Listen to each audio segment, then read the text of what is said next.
All right, welcome back to the podcast. We're going to do a deep dive on the Mendenhall Wetlands. I have four guests today, so this is going to be a lot of fun, a lot of really good information here. Um, so we'll maybe start. Mary, you want to introduce yourself, and then we'll kind of go. I guess based on the Zoom, we'll go in clockwise, maybe. Okay. Yeah, Mary Glaves with the Alaska chapter of Backcountry Hunters and Anglers. I'm the chapter coordinator. What else do you want to know? We can get That's into the fine. That's nitty-gritty fine. later. And then you might not have the same screen orientation as I do. So next in mine, going clockwise, would be Matt. Yeah, hi, my name is Matt Robus. I am on the board of the Southeast Alaska Land Trust, and I'm also a member of the Mendenhall Wetlands Study Group, both of which are participating in this second crossing issue in Juneau. And an alumni, a retiree from the Alaska Department of Fish and Game Wildlife Division, um, spent 27 years there and retired as the director of the division. Okay. River? Thank you. Hello, my name is River Gates and I work for Audubon Alaska. I am the shorebird coordinator for our program in the Pacific Flyway, and I am based out of Anchorage, Alaska. Okay. Chris? Yeah, hi. Thank you so much. My name is Chris Hoon. I'm the manager of government affairs on the Pacific Flyway for Delta Waterfowl. So I cover all of our Western policy, and I'm actually based out of Sacramento myself. Excellent. All right, so I have a little bit of a prologue here. I did a little bit of research, and I think outside of Mendenhall Glacier itself, the wetlands are kind of the defining characteristic of Juneau. So when you're flying in there, you obviously see that that's a big part of it. When Vancouver was coming through in the 1790s, the glacier and the ice made it impassable. Obviously, the glacier recedes, ice melts. You left with these wonderful flat, silty lands that are incredible habitat.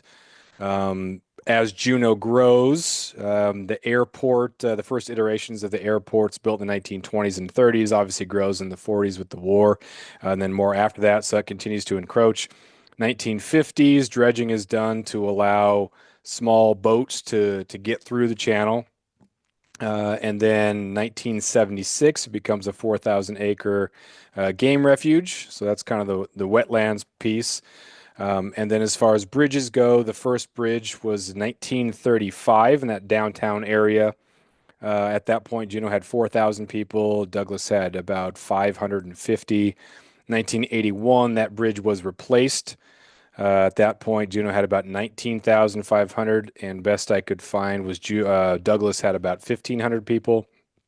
And then now we sit at Juneau having around just below 32,000 people, Douglas having around 3,000 people, and we're at discussions of another bridge, more access through the wetlands. So there's my little preamble. Who wants to take it from there? Um, yeah, I can take it a little bit from there. So, like you mentioned, you know, more of the wetlands got developed with the airport. Currently, 40% of the wetlands are already developed. Um, it is a globally important bird area that River could probably speak really well to. And the second crossing has been talked about since the 80s. Off and on. And in a recent poll that Southeast Alaska Land Trust released, and that you can participate in at heartofjuneau.org, about 70% of Juneau residents named no second crossing as their preference. So the final draft of the Pell studies that they've been doing, these environmental linkage studies, just came out on May 8th, and a public comment period is now open. So Backcountry Hunters and Anglers is interested in this because bisecting the wetlands would very surely mean a significant decline, restriction, or potential end to waterfowl hunting and fishing in that area. So when you mentioned in 1976 that the wetlands were um, dedicated by the legislature, it was in part to have a place for people to learn to pursue waterfowl hunting. Chris, can you And speak a then little bit to the wetland thing? Being in the Central Valley of California, that's an unbelievably, or was an unbelievably fertile area. I think they had Chinook runs up the Sacramento River all 4 seasons, just unbelievable habitat. But as growth and farmland and everything encroached on all that, well, maybe not the farmland as much, but what impact did that have? And then what might be a preview to what would happen here if we continued to develop the wetlands? Yeah, absolutely. So you're absolutely right. California used to be home to some of the best wetlands in all of North America, and especially the Pacific Flyway as a whole. And unfortunately, what we've seen with a lot of it has been historically agriculture, right? Wetlands being turned over for the sake of crop production, but then also the growth of cities like San Francisco, for example, which the Bay Area itself is almost just one giant wetland, if you will. And so the growth of a city like that has had serious effects. And then outside of California, we're seeing really similar things in the state of Utah right now, because Utah is one of the fastest growing states in the Western United States. And whether it's an industrial infrastructure project or a road infrastructure project or something like a housing development, we're just seeing this growing trend of developments encroaching on wetlands, excuse me. And so to take it back to the Mendenhall issue, for us as an organization, Delta Waterfowl, we are very concerned about access to hunters in general. And one thing that I hear a lot is, well, Chris, it's a small area. Why is it relevant? We're only talking about a handful of guys that are going out there. And one thing that we look at is the number of hunter days, right? So just to keep the math simple for everybody to make it easy to understand, let's say, for example, if we were talking about a piece of property that had 2 blinds on the property, right? And let's call them 4-man blinds to keep the math simple. And let's say the season's 100 days long, right? So Chris, it's not a big deal. It's only 2 blinds. Why do we care about that, right? It's a small area. Well, it's 2 blinds, 4 people per blind. So that takes us to 8 times 100 days of the season. And then all of a sudden you're losing 800 hunter days, right? And so for a situation like Mendenhall, even though the hunting area is pretty small, to tell you the truth, and part of that is because of all of the infrastructure that was done in the past, like you had mentioned, Jeff, during the World War II era, where a lot of the wetlands were taken over by the Army Corps of Engineers for the sake of defense projects.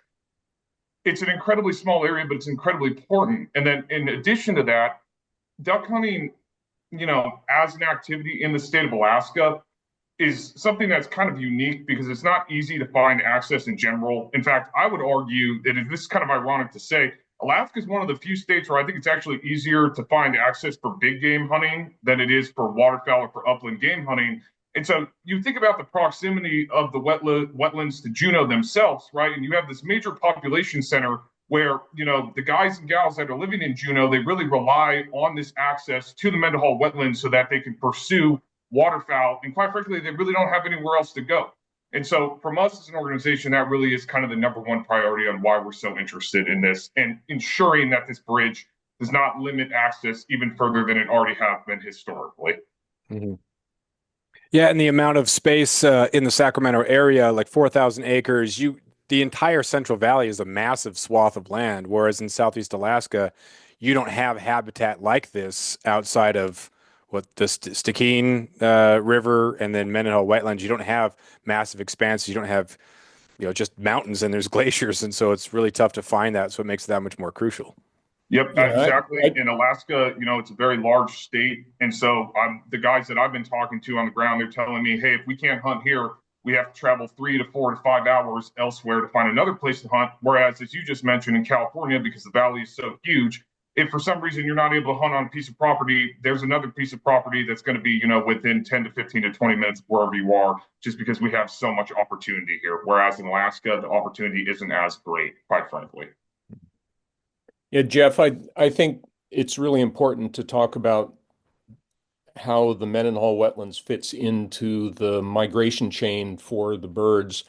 Whether you're going to hunt birds or look at them through spotting scopes or just wish that they do well, the birds have to get to and from their breeding areas. And the Mendenhall is, because of the way Southeast Alaska's geography is, the Mendenhall is kind of the only flat wet spot between the Stikine and the Yakutat forelands.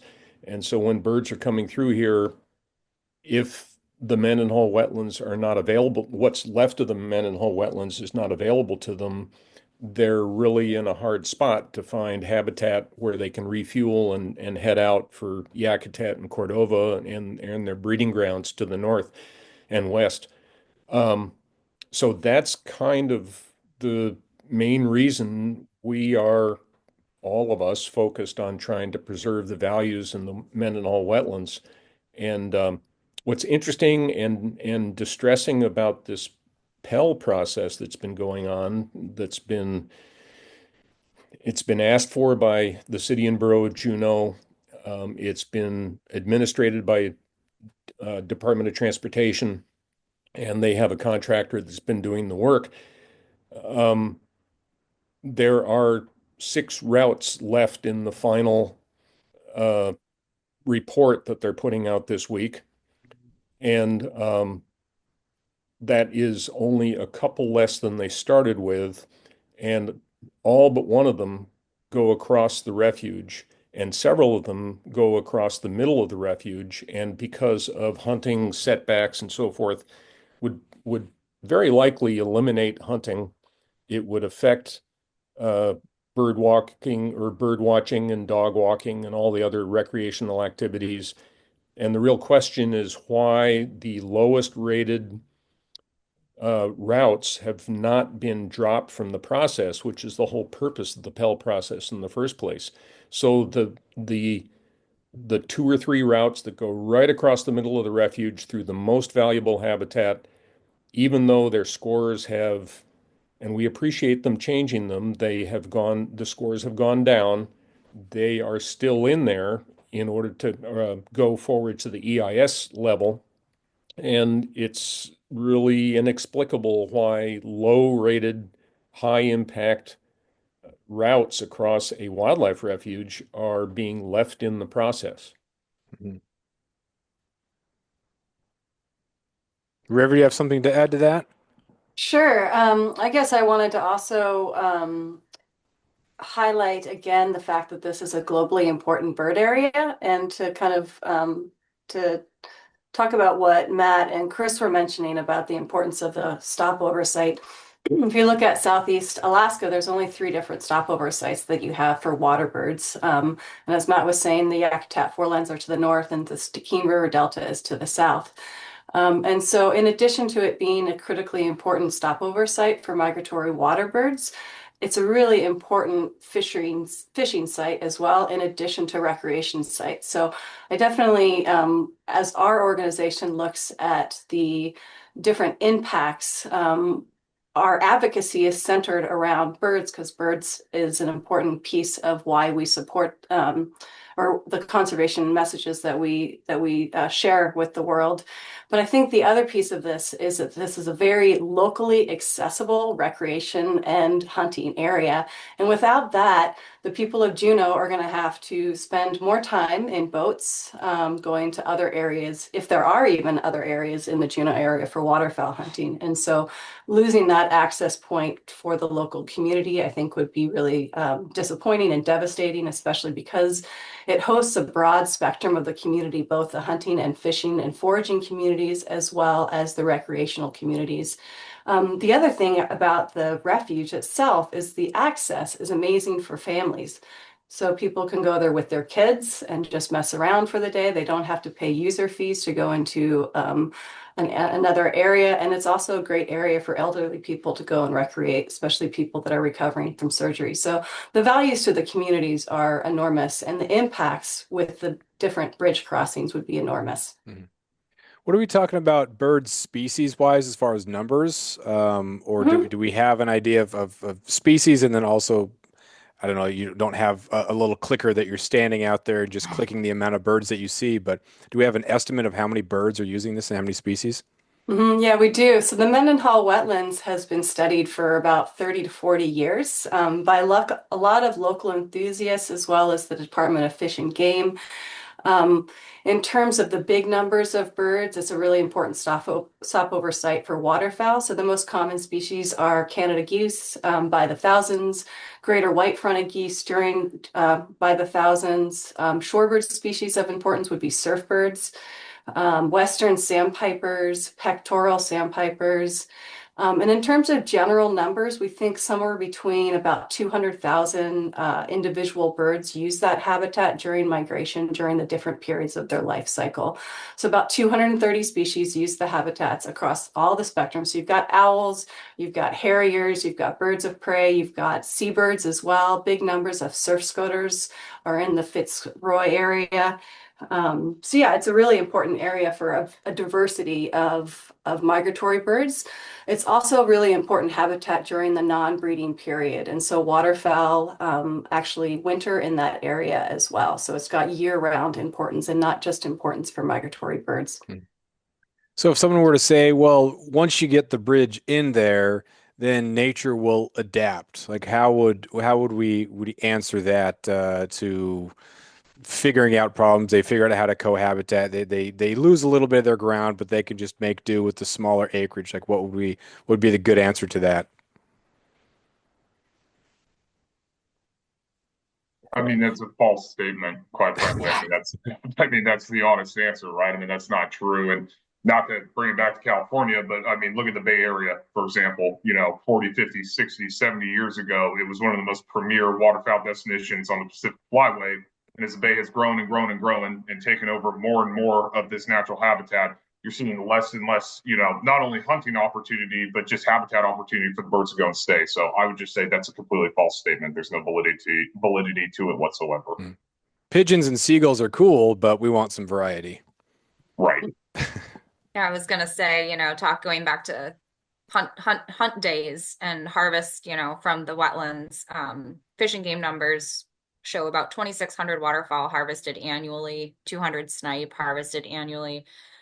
And then, we're being pretty bird focused and hunt focused at the moment, but there's at least 8 documented anadromous fish species in the wetlands, and it's a very popular, especially for coho fishing, and still some hatchery king salmon fishing in the fall. And it's that walk up access, it's that people who don't have boats or, people who are living in the area who don't have to drive, the mileage, and it's heavily used, many user groups. What are the top or the most popular locations for these for the potential crossings? And maybe what's the problem with each one, or maybe kind of get into some of these individual ones. I could start with that. The city and the contractors seem to be really interested in the so-called 2 Sunny Point alternatives, which are the kind of the westernmost of the alternatives that are left. And they cross the middle of the refuge, and they are amongst the longer of the proposals, so they would be more expensive than others.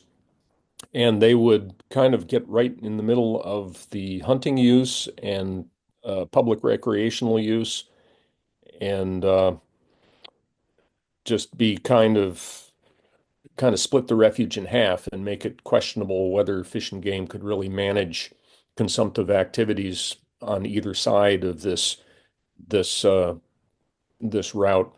The next one towards town would be Vanderbilt, which is even longer, I believe, and is pretty valuable for shorebird use at multiple times of the year. And interestingly, because of our uplifting wetlands here, the Vanderbilt area is going to become more vegetated and more better habitat for more species in the next decades. And so by putting a bridge across there, you may be affecting some species behaviorally now, like shorebirds, but you're also going to be putting something in the middle of habitat that's going to be getting better, and therefore kind of diminishing the value of that evolving habitat as time goes on. So those are kind of the long mid-refuge proposals. There are other proposals that are closer to town, which is further to the east and south. As you go further in that direction, you diminish your length of route, and so you diminish the expenses of building it, presumably, and you also get into a more defined channel, and you're not affecting as many mud flats and good bird habitats. Um, so, and that's a very gross summary of what's left is that the longer western ones are more damaging to bird and fish habitat than the ones that are to the east and the south towards town. Mhm. So as you're heading from, yeah, so in my terms, I think of the Sunny Point ones are um, near-ish to the end of the runway in that the portion of town that has the Costco and the Home Depot and all that area, and then moving down towards the downtown. And was it the Salmon Creek? Is that the one that's the smallest and that's the one that's closest to downtown? That that's correct. And Okay. that's the only one that is mostly out of the refuge. And there are regulatory and statutory requirements that say that you need to try to avoid special areas such as refuges. And Salmon Creek, speaking for the Mendenhall Wetlands Study Group, which I'm a member of, Salmon Creek is the one alternative that gives us a chance to actually meet the intent of the laws and put a route across the channel that is outside the refuge. It's kind of ironic that it has the most like impactful for a wildlife name. Like Vanderbilt, it sounds just, like a rich whatever, but a Salmon Creek as the most preferred is kind of ironic there. Um, do we get a lot of people if you're living in Douglas, do people want the Salmon Creek one because it gets them across and if they happen to work out in the valley, or are a lot of people from Douglas wanting to get one of the Sunny Point ones because it gets their job out to the valley better, or are there that many people who live in Douglas who would use this on their daily commute, or is it merely a convenience? Well, I live on Douglas. I guess maybe I should try to answer. I don't know. I frankly Hmm. don't know. I think people are kind of waiting to see what happens, and we've got other development things going on in Juneau, like the kind of surprise announcement of two uh, cruise ship docks out on the west side of Douglas that's going to affect North Douglas Highway in the next few years by the local Native Village Corporation. Um, there's just a lot to contemplate looking into the future, and North Douglas Highway is not really designed or capable of handling huge amounts of traffic. So I think people are kind of puzzled about how to proceed. Um, According to the contractor's own analysis, the Salmon Creek crossing takes the most pressure off the existing Douglas Bridge, which is one of the purposes of the project. And it only takes 5 minutes more to take the Salmon Creek route than to take the Sunny Creek route if you're going Hmm. from the Mendenhall Valley to North Douglas Highway, i.e., the ski area.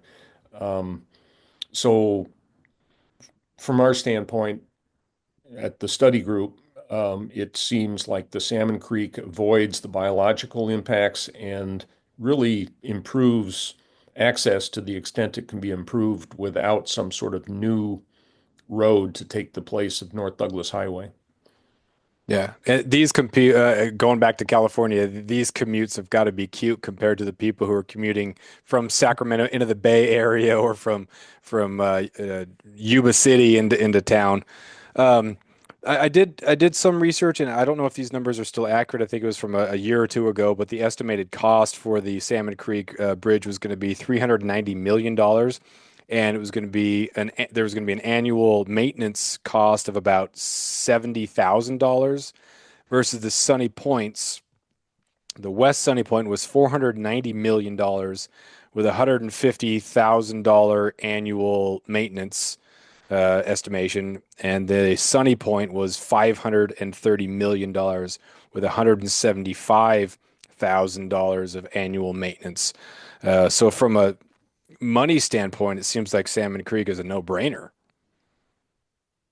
That's what was just updated in the memo before the final Pell draft came out, though. So you have those numbers documented correctly. Yeah, on all fronts, I mean, Salmon Creek seems like the obvious option. So what's the holdup here? Like, I mean, obviously you can't, it's very difficult to think about or understand what some of these people are thinking, but why are these other options still on there? It seems like that's the most logical one going forward. I think it's speculation, from my perspective. Like, Matt was saying, there's a lot of things going on in town. There's a lot of investment in different tourism opportunities and in, different interests, special interests, like the ski area. And, commuting, the time saved is so little in the studies that they did. And, just from personally driving it, it's not that far. It's a good question. It's a good question, when there are people taking polls and coming to events. Like we held a public forum last September, who are very interested in why this continues to be brought up and pushed forward when seemingly a lot of folks aren't interested in it. Hmm. One other part of this, Jeff, is that the concept of a bench road on Douglas Island, which could take the pressure off of North Douglas Highway, which was never, it was just a neighborhood road. It was never constructed as a high-speed highway. That is as important or even more important than putting a crossing across between Douglas Island and the mainland. And that has been totally ignored during this whole study. We've asked questions about, well, why aren't we talking about a belt road to improve the flow and make the neighborhood safer along North Douglas Highway? And that has been, we were told early in the process, that's off the map. We're not talking about that. And so we're talking about putting a new second crossing bridge uh, across somewhere that's going to feed into a North Douglas highway that's not capable of taking a whole lot more traffic. It's kind of overstressed the way it is. So there are some logical issues with what's being proposed. Another issue about environmental impacts is that in the Pell process, there is no guarantee that we're talking about a pile supported structure. They keep saying, well, that'll be decided for the final time in the EIS process. If it's a pile supported structure, at least you have the sheet flow of the tides going in and out of the wetlands pretty much preserved. But past proposals for these crossings have been an embankment with culverts, basically, which if you imagine the tide coming in and out of a vast wetland area going through a bunch of pipes underneath basically what are dams, that will likely really change the hydrology and everything else about the wetlands and have consequences for the habitat values as well.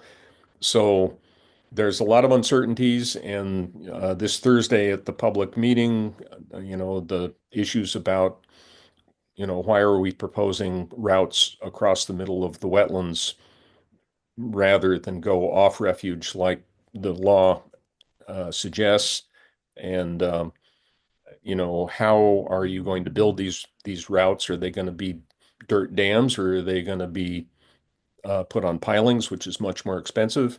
There's all of these questions are still out there, and we're facing a lot of uncertainty going into the NEPA process. Mhm. There are certain. Oh, I sorry. Go ahead, River. just quickly, I have been reading through the report. I don't remember there being any mention in the PEL documents about the bench road or anything like that. Has not been formally assessed correctly, correct? That's right. Okay. Hmm.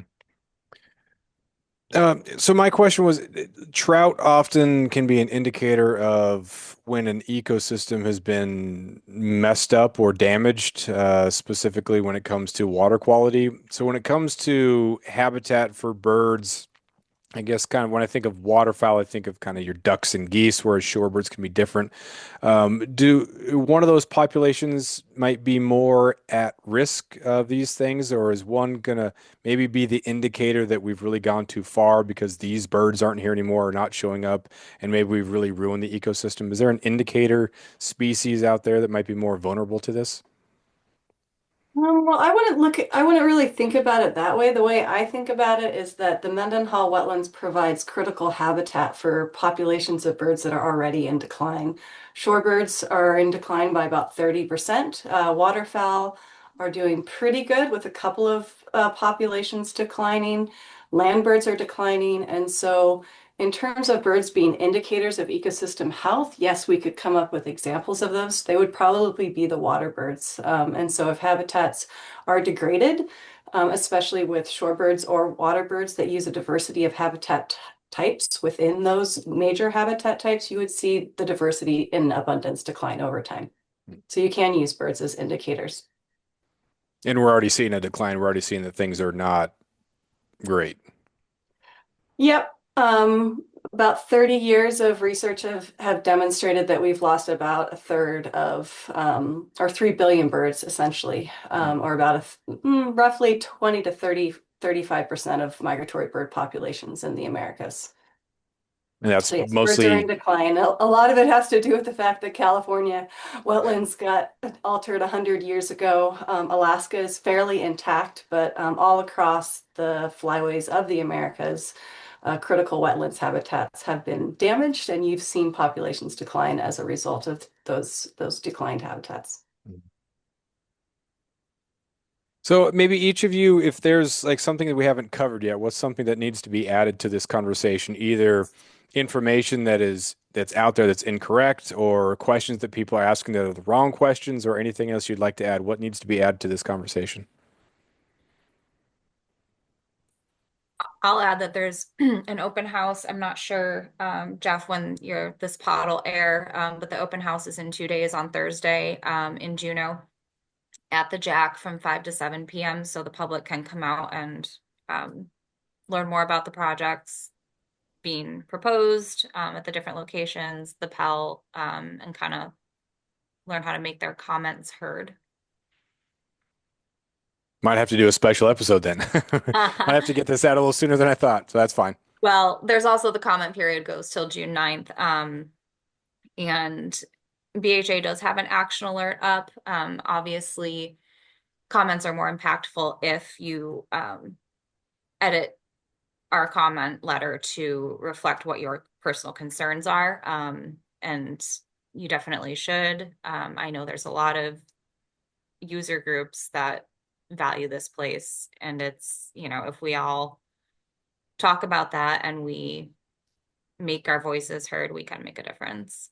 I know there'll be other action alerts as well. So if you identify more as a bird, or you're not hunting the wetlands or maybe fishing the wetlands, but you walk your dogs there, or that's where you go. That's your access point to get outside. There's a comment template for you. Yeah, Audubon will also be releasing an action alert on this project, and we definitely encourage people to take the time to look at the study that's been produced by Dowell and evaluate for themselves what they think is the best option, and direct comments to the organization that is accepting comments. And again, whether those values are birds, migratory bird habitat, fishing and hunting access, recreational access, people do have the processes in place for public comments, and we really encourage people to take the time to make their preferences known to the communities.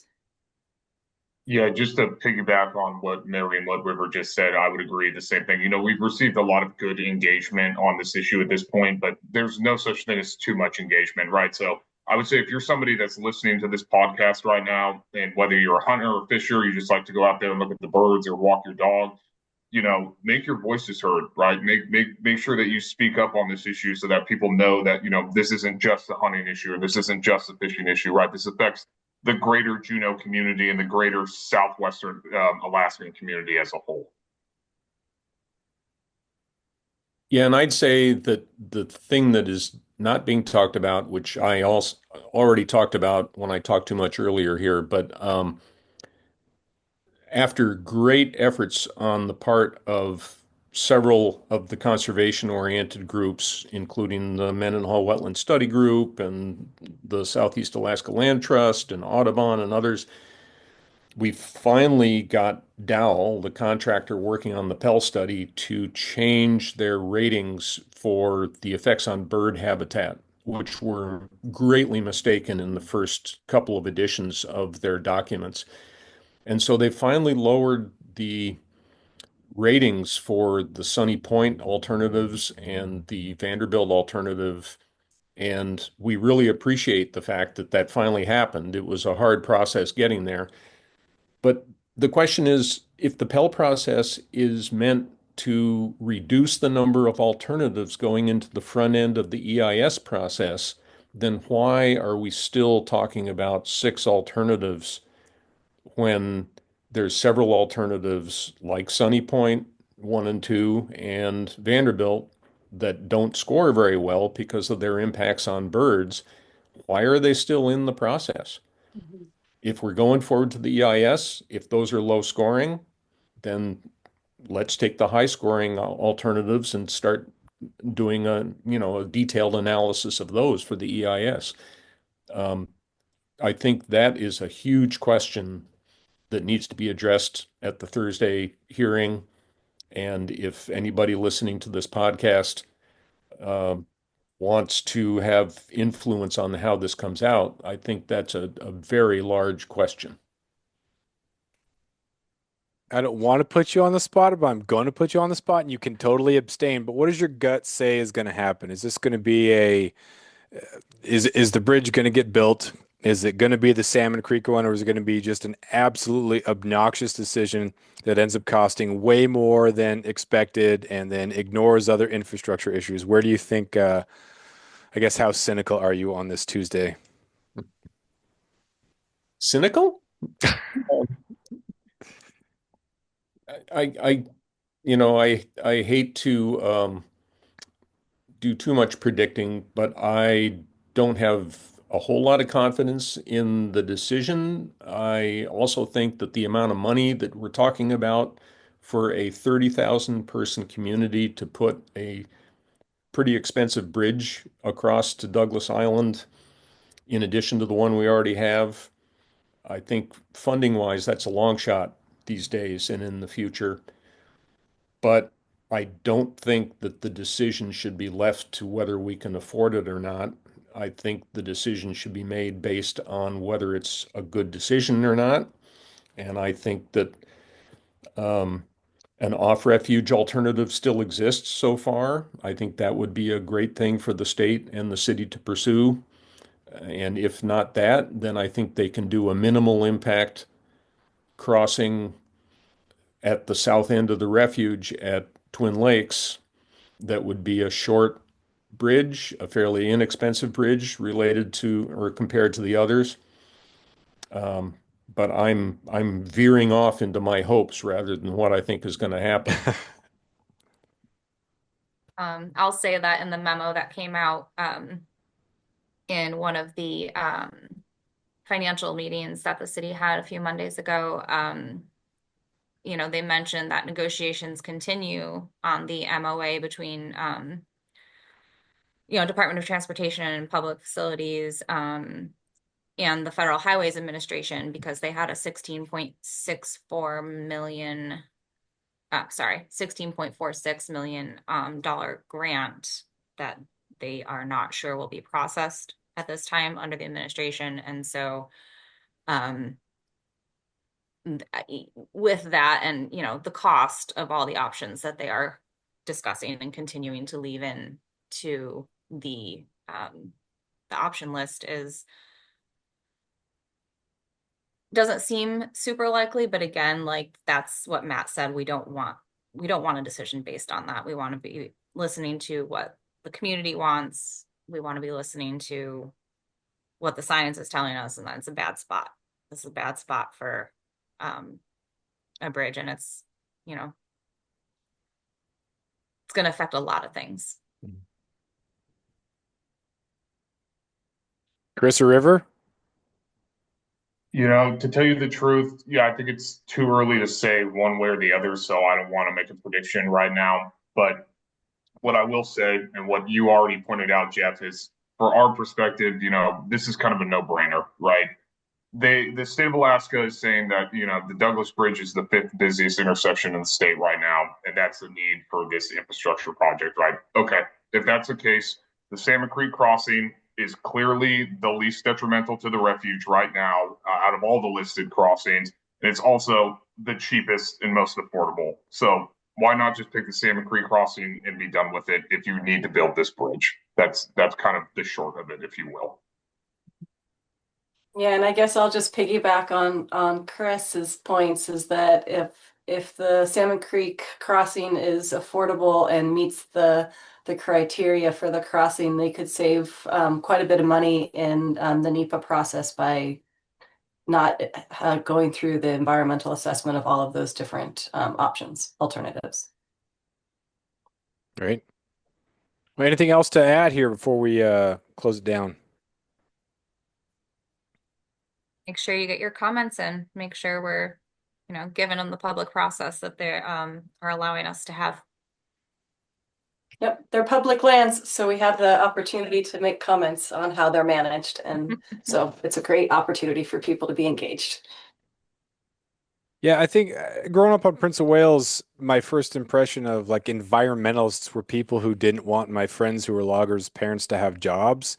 But then as you get a little older, you understand that like environmentalist isn't a bad word. It's what we should all be if we call ourselves conservationists. It's this idea that we have to respect the environment, otherwise we don't get to do the stuff we want to. And it does seem like there's a lot more of a push to better define or more fully define what our intent is, what our purpose is, and what our legacy is as people who appreciate the outdoors and working together, and rather than just I hunt so I kill, and that means that anybody who wants to preserve is I can't talk to those people. I think a lot of people are waking up to this working together and knowing that even though we did horrible things in the past, we've improved, but we're still losing. And we've got to be very, very careful about inflicting way more harm than we should as we continue to grow, or inflicting any sort of harm when we don't have to. Unnecessary harm is going to be the biggest thing going forward. So I'm hoping that we start to see that a lot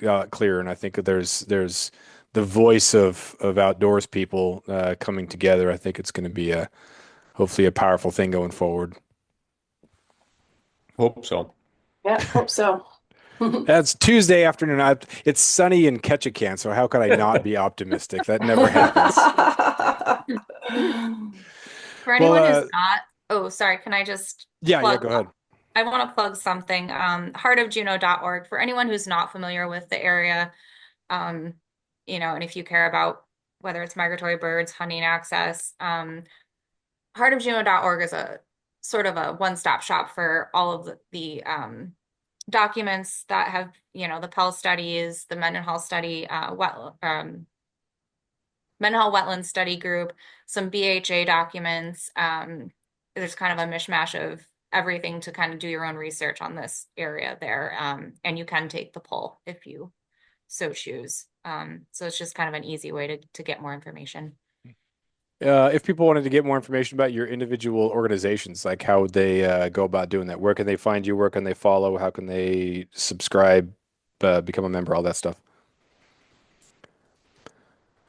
Well, I'll start. For the Southeast Alaska Land Trust, we have a website. If you just search on that, and membership is just pretty fluid. You can donate any amount you want, and we'll consider you a member. And that's where, excuse me, that website is where the heartofjuneau.org is hosted. So we're a part of that.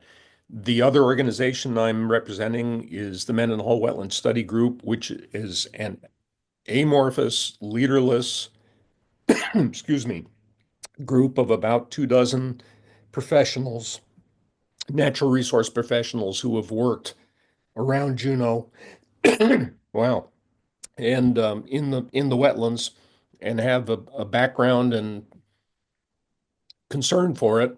And we have no website. You can contact me at my personal email, which is mhrobus@gmail.com. And other than that, we're organizationalists. I guess I'll go next. I work for Audubon, and so we also can be found on the web at audubonalaska.org.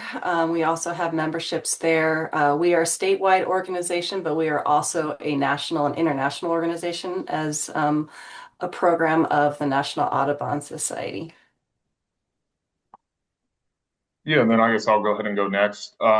You can find any information about Delta Waterfowl, deltawaterfowl.org, and you can also sign up for a membership there. And we're in the process right now of trying to expand our exposure in the state of Alaska. So we're looking to build chapters. So if you have any, excuse me, if you have any interest, I think that'd be the best place to start. And if you're a duck hunter or anybody else who's listening to this and you want to speak to me about this issue directly, you can find all my contact information on the website, but my email is choon, HOON, at deltawaterfowl.org. Please, by all means, reach out. I'd be happy to talk to anybody. The more engagement we can get on this, the better. Yeah, and backcountryhunters.org. The Alaska chapter is /Alaska, but when you get a membership to BHA and stand up for public lands, which the Mendenhall refuge is, you kind of get your general membership. And Alaska at backcountryhunters.org is a great way to reach out to our chapter. We've got board members all over the state. We're hovering around 18 right now because Alaska's big and we have a lot of regions and biomes and different access to all kinds of wonderful hunting and fishing and, backcountry public lands experiences. And we want to keep it that way. So. Great. Well, thanks a lot for being on here, all of you. Appreciate what you do, and thanks for amplifying this issue. Thank you. Thanks, Thanks Jeff. for having me.